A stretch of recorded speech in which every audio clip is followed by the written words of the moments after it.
All right, good stuff. Hey, everybody, Harry here. Welcome to another episode of the Unstarving Artist. So glad that you're here and tuning in. If you are just joining us for the first time, make sure to like and subscribe on YouTube if you're not already doing that. We live stream this on YouTube as well as on other places on social media. We also turn this into a podcast, so if you're more of a podcast listener, you can follow us on any podcast app like Apple, Spotify, you name it. So let's just jump into the docket, what we want to talk about today. What's on my mind right now is the idea of luck.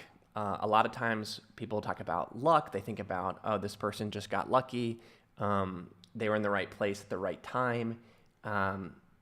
It's a common story and refrain we hear.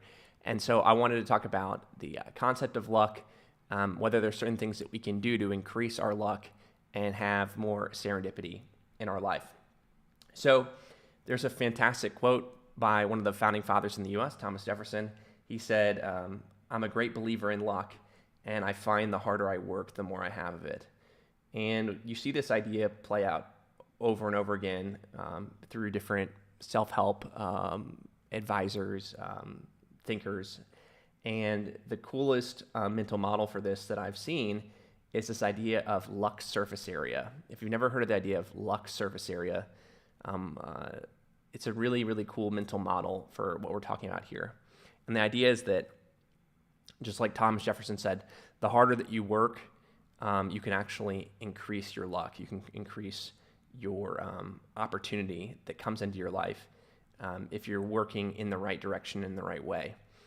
But it's not just about working, it's also about telling other people about your work, communicating, building community around your work so that you can have those connections and those opportunities and those interactions that you aren't predicting, you're not planning for, come into your life.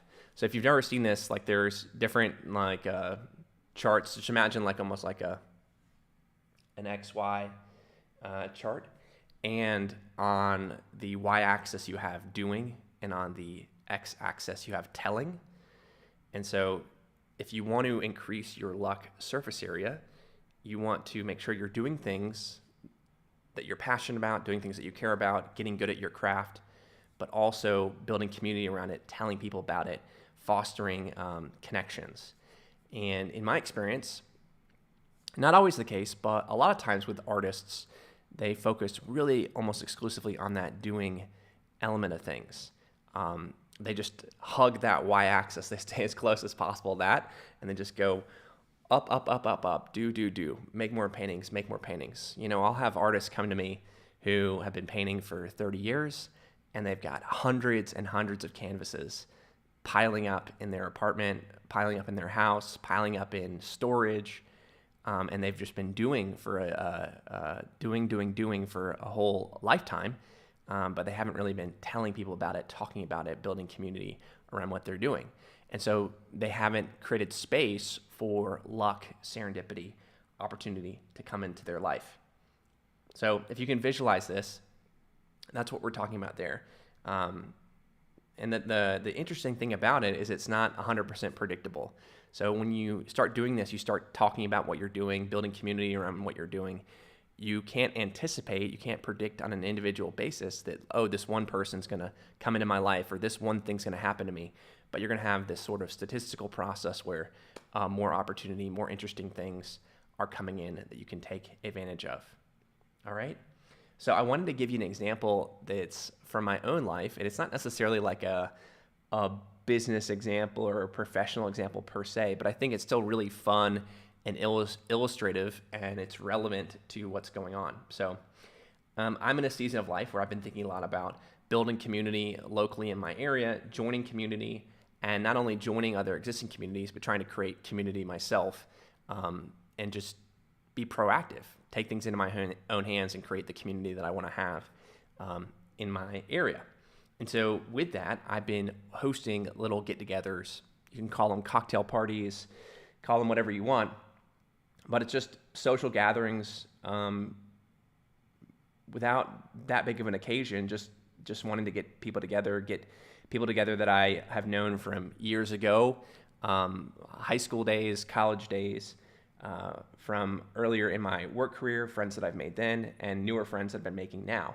And so I've been hosting these little get-togethers, and I'm finding it's just a great way to make new friends at my season and age of life. And because I've been doing this,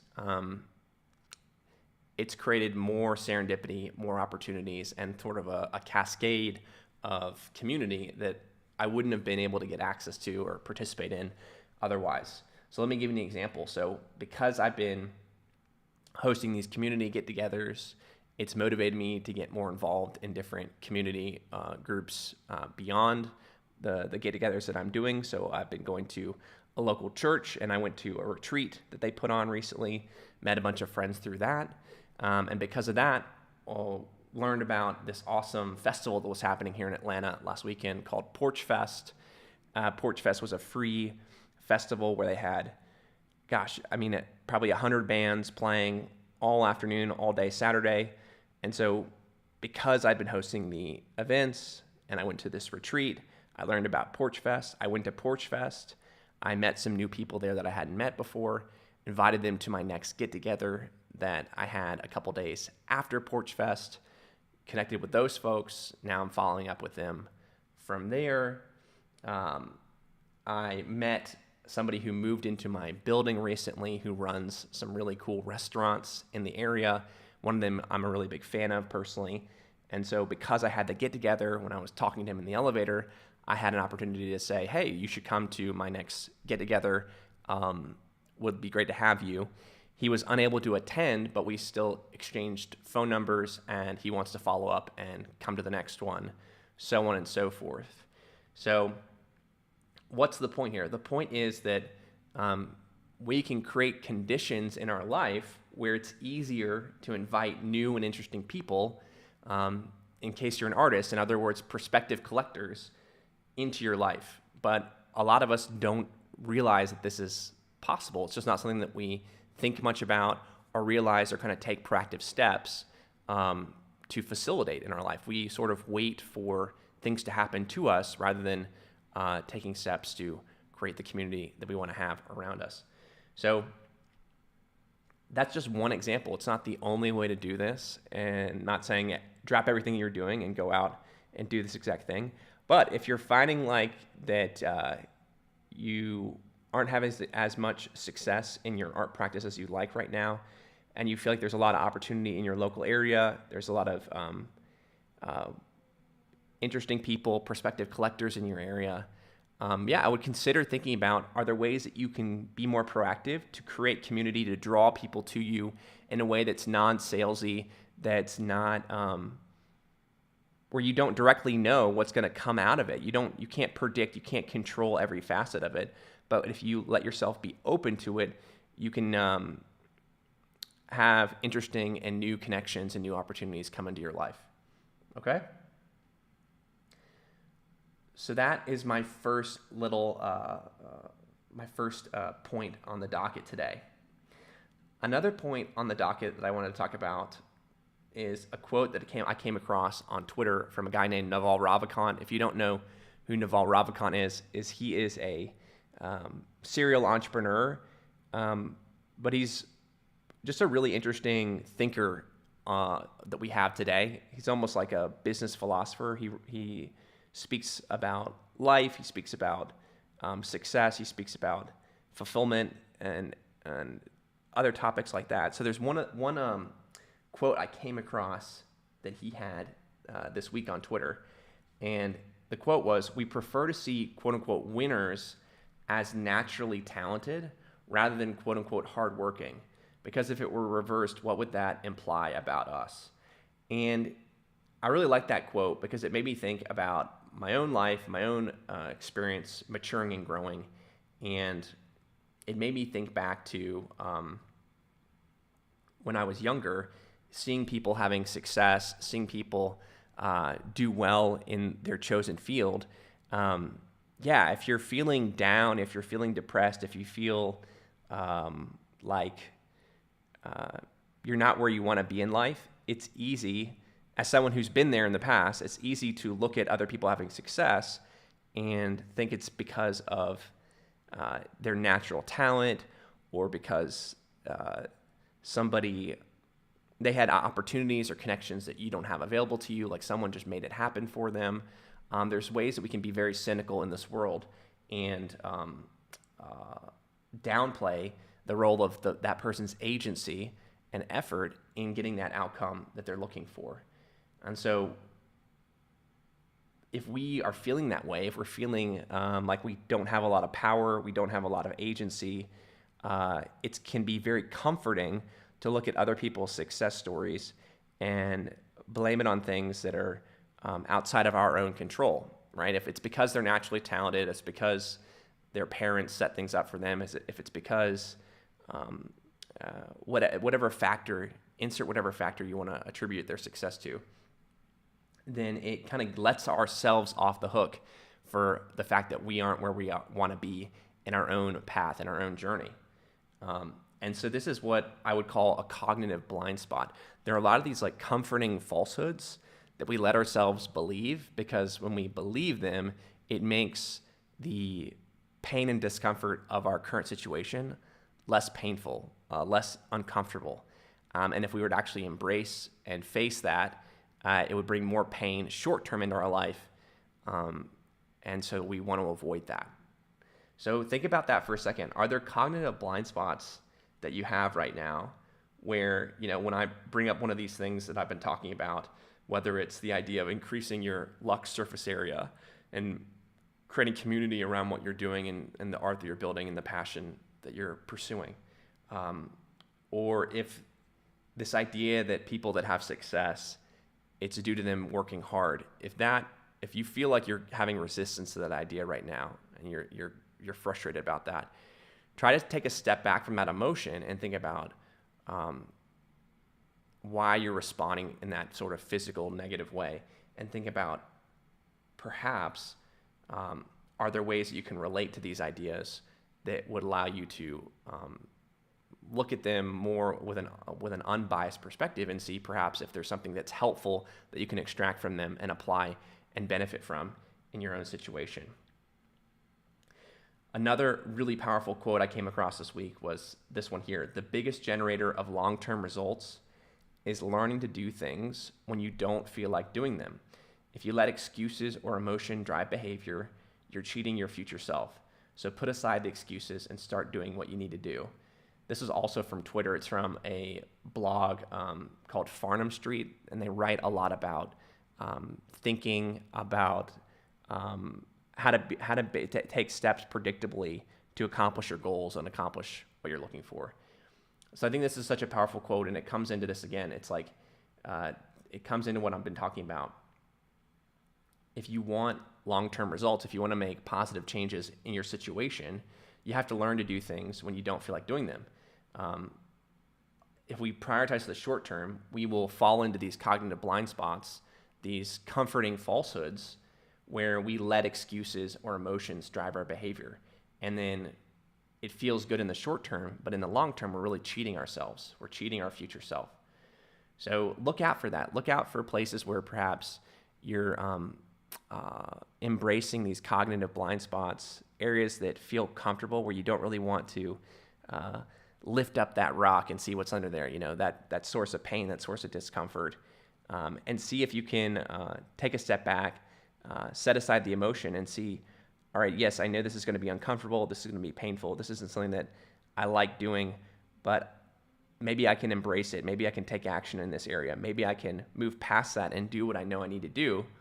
And I found in my life, when I've done that, when I've engaged in that way, a lot of times I realize, oh, this isn't as bad as I thought, and I actually learned to like and enjoy that thing, or I can find the artistry, I can find the creativity in that area that I know I need to do, but at first I wasn't interested or prepared to do that. So that is just so powerful. It's like wrapping this all together. If you feel like you're the type of artist who just focuses on that doing side of things, that doing y-axis, and the idea of telling people about what you're doing or building community around what you're doing, it just seems really uncomfortable. It seems like something that your mind is making excuses about. Maybe your mind is saying that, only like not real artists do that. Like real artists just focus on the work. Real artists just focus on the craft. If you tell yourself those stories, try to take a step back from those beliefs rather than just immediately accept them as true and think, is this perhaps my mind giving me short-term comfort so that I don't evolve, don't grow, don't change, don't become a new version of myself that can have more success in my art.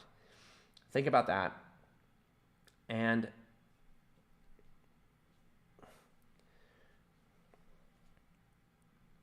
with that, another idea I want to talk about briefly is this idea of staying up versus a startup. So everybody has heard about by now the term startup referring to a new business, creating a new project, a new organization, a new pursuit, a new art practice, perhaps. And it's really important, of course, to start something if you want to take action, if you want to finally make a change you want to see in your life. But I had never seen someone describe this in contrast to what they call a stay up. And a stay up would meaning basically not just starting, but actually seeing something through, keeping going with your project. And so this idea of the stay up came from CEO of a company called Basecamp on Twitter, which puts out a lot of good thought on marketing, organization theory, hiring, building bootstrapped companies where you don't raise outside capital. And so he talked about this idea of a stay up, meaning that, if you are building a business or you're building your art practice, whatever you want to call it, starting up is of course challenging, but actually it's also challenging to keep going. So day 100, day 1,000, day 10,000 is a challenge, even if you've gotten things off the ground and you keep going. And so just wanted to echo that as well. If you feel like you've been at this journey for a while, maybe you've been working on your art career, your art practice for years, you feel like now, just recognize that that's part of it. It's like developing that endurance, developing that resiliency, developing the discipline to keep going.